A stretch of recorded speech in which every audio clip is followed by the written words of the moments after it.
We currently live in an era where video games get adapted in some kind of shape or form. I have personally noticed a common trend when it comes to this. A new game dropped, everybody's hyped, and all of a sudden they get adapted to the big screen. Vice versa. My friends and I have been digging into the whole crossover media thing. To be honest, it's a game changer for the industry. You'll never look at a new game announcement ever again at the end of this video. Let's start off with video games inspired by anime. There are numerous anime out there that have their own video game adaptations.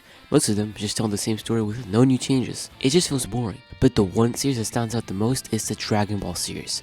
More specifically, the Xenoverse games. Why, you may ask? Well, the main core story of the Xenoverse games is you going back in time to fix changes in history. You, as the player, get to experience the Dragon Ball story told in the anime, with unique captivating twists that'll keep you engaged all and throughout. Many Dragon Ball games in the series attempt to retell the original story of the anime. Same thing goes for pretty much any anime game. However, in the case of Xenoverse, you get to create your own character in the world of Dragon Ball, so it makes it more personal. Is that a good word to describe it?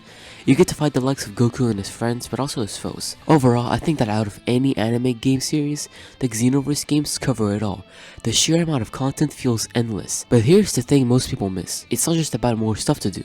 From going on parallel quests, to training with instructors, to going on raids online together, it all feels alive, to the point that many anime games never really get to make us feel that sensation. That is why Dragon Ball Xenoverse 2, specifically, has had DLC support for 10 whole years. It lets players come back and it gathers people together. The moment I hop on, I already feel like I belong in a real community. It's awesome. And with the third installment in the series, Dragon Ball Xenoverse 3, it just makes me, as well as a lot of other people, so pumped and super excited for a new adventure in the age 1000. However, there are some games out there that are inspired by shows. Many of them actually. And it's starting to become more prominent recently. I handed over to one of my comrades to take care of this. Now let's talk about games made from movies. The gaming industry has always proven to stick its greedy little hands into whatever movie franchise made money. And they were right, because some of the game adaptations even ended up surpassing the expectations of the fans. A notable example is Alien Isolation. Often considered the best Alien game ever made, it perfectly captures the atmosphere, technology, and terror of the original film.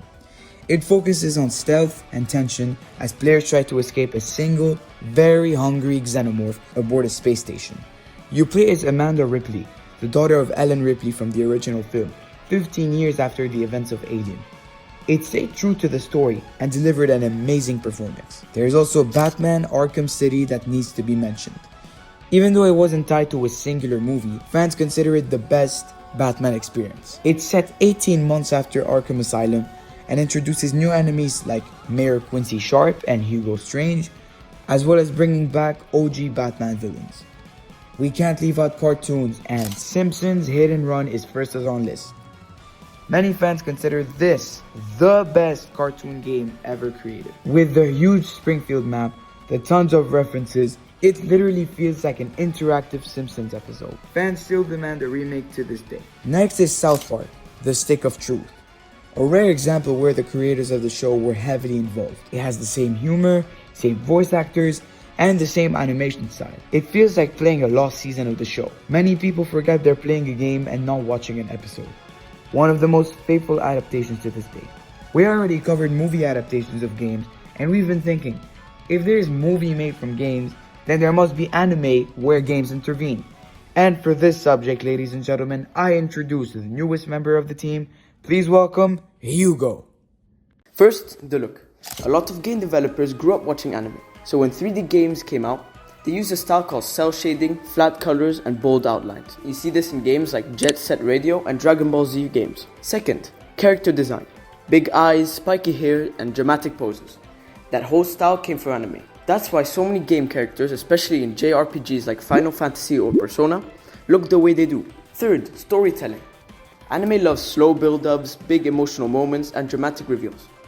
Games borrowed that too, with long dialogue scenes, flashbacks, and story chapters that feel like anime episodes. Anime also created a whole game genre. Fighting games like Dragon Ball FighterZ took anime battles and turned them into playable action, complete with flashy cutscenes mid-fight. A lot of Western games like Hades and Genshin Impact use anime-style art on purpose.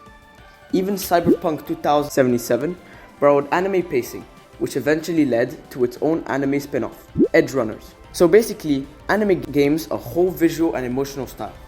and that style became a huge part of how games look and feel today. Games from cinema have popped up a lot in the last few years, and they either hit hard with playthroughs that feel just like the movies, or disappoint with half-scrapped projects made after a CEO saw a big number on the cartoon.